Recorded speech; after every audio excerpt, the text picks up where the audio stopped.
Around 2 million people gathered today for the 54th annual New York City Pride March.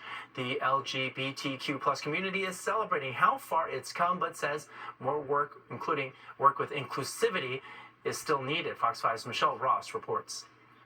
It was a cloudy start to the day, but colors of the rainbow brightened Fifth Avenue as people from all over the country came to celebrate Pride. First time traveling all the way from Georgia. This year's Pride March is in its 54th year. It began the year after the Stonewall Uprising.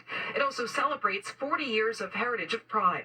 Attendees say it's a place they can come to feel welcome and safe. I'm here to celebrate my sexuality. I've come out a few years ago, and I'm very proud of myself. And this year's march is expected to draw in around 2 million people to the city to come and celebrate, with about 60,000 participants. And this year's theme is Reflect, Empower, Unite. We are asking people to reflect on the history and the many successes and sacrifices that have brought us to this place, but also use that knowledge to empower yourself and go out. It's a call to action. Become involved, support your community, vote, do what you can to keep safe spaces happening and open. The foundation of the march is rooted in activism. These friends have been marching in it together for 42 years. I am thrilled that we've made so much progress. It is fantastic. And look at what happened to women's rights and access to abortion and student birth control. Can't take anything for granted. Have to fight for what we have. It is all in jeopardy. It is all on the line. There are a record number of anti-LGBT and anti-trans bills across the country. A record number. And this election is going to decide our fate. One of the Grand Marshals this year is singer and TV personality Michelle Visage. Michelle represents allyship in its most true form as being supportive of our community, and we need more of that. And while they fight for more, they're celebrating what they have now, a community full of love. On Fifth Avenue, Michelle Ross, Fox 5 News. Meanwhile, the City Council has approved the city's budget in a near unanimous vote. Speaker Adrienne Adams, speaking about the vote, says the city needs to go back to basics. New Yorkers need an effective government so that all of us and future generations can build their legacies in our great city.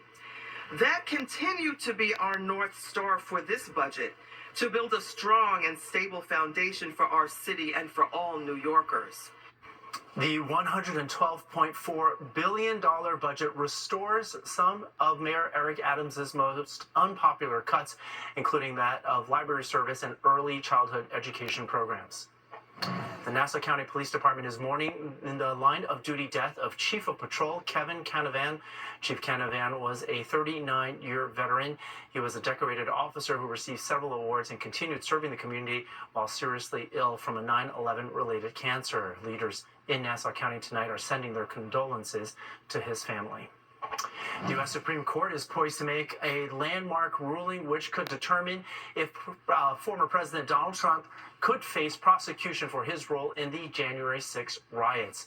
When the justices meet on Monday for a final day of opinions, they are expected to issue a blockbuster decision on whether a former president is shielded from criminal liability for official acts taken while in the White House.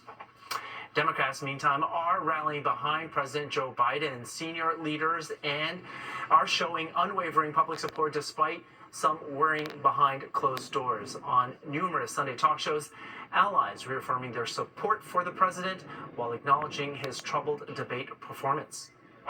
I have spent time with Joe Biden, and I can tell you that not only does he have a tough mind, he has a tender heart. And that's what you need in a president. Donald Trump has neither.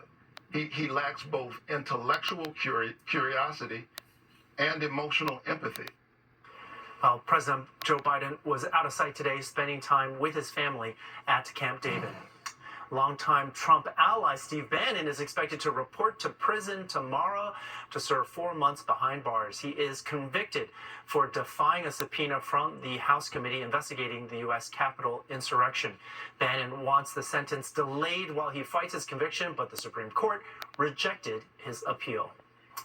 Spain is moving on.